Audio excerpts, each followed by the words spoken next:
three things. So, look, two things I want to teach to achieve that is that first to realize that you are not the voice you were born with.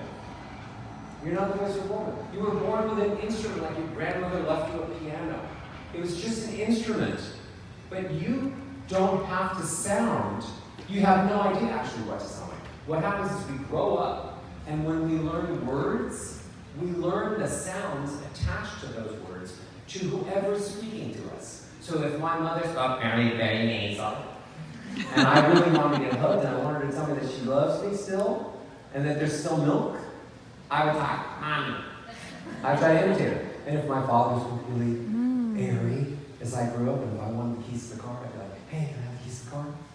We were just trying to fit in.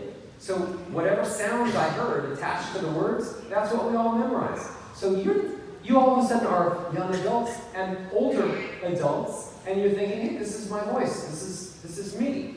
But that voice is kind of like a conglomeration of all the imitation that you did of the people that you heard. And that's it. So I kind of say, look, we can start from scratch. You have an instrument. You never really learned how to play it.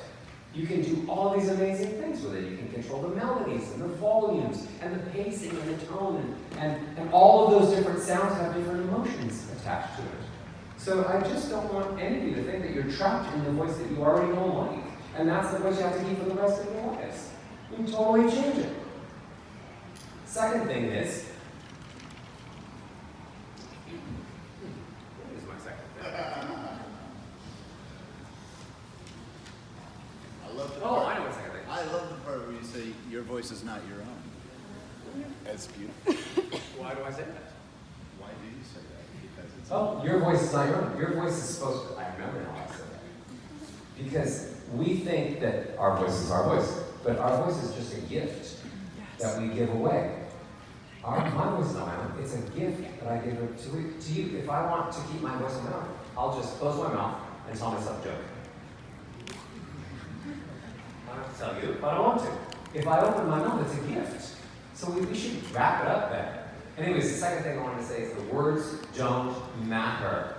I say this, of course, after you've spent months and months and months figuring exactly what words you should say. But the truth is that science doesn't support the idea that the words matter at all. The words are in third or fourth position.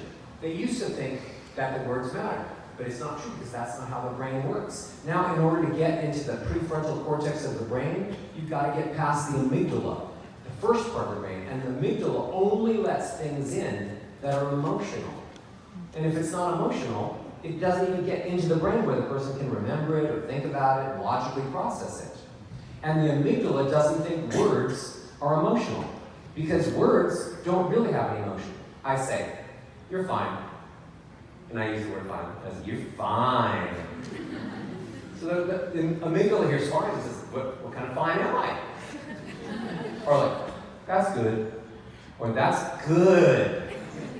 Well, so the amygdala only cares about emotion, and the emotions are all these sounds.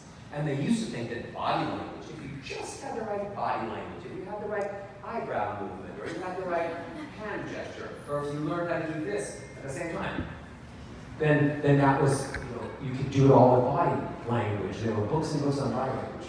But now science proves that we've all learned to lie with our facial expressions and our body language. So I might absolutely not like you, can't imagine why, but I can make my face look like I'm so happy to see you. Oh, that's have my tamale. So we lie with our face, we lie with our facial expressions, we lie with our hands. So you're not going to get authenticity that way. You're not going to move people with lies. We lie with our words, we lie with our body language. What's left? The sounds we make. That's what moves people emotionally. So, since I did the Toronto speech, which was so fun, I had no idea what an actress was, but I've always been enamored with Terry because he's one of the most creative people that I've ever met in my life, and he's loyal, he's a great friend.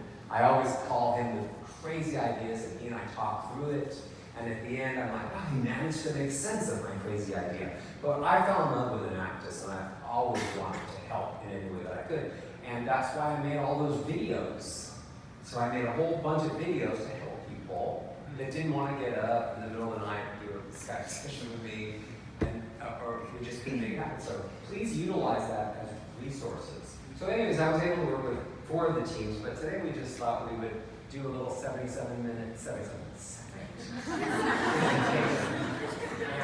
And the first team that's going to do it is going to be, and I'm going to do, because I didn't work with it, but I still might say things after everybody does different things. I have, this uncanny ability to want sound to come out of my mouth. So I might still have comments for the teams, but we're going to start with Puerto Rico. How about that? Surprise!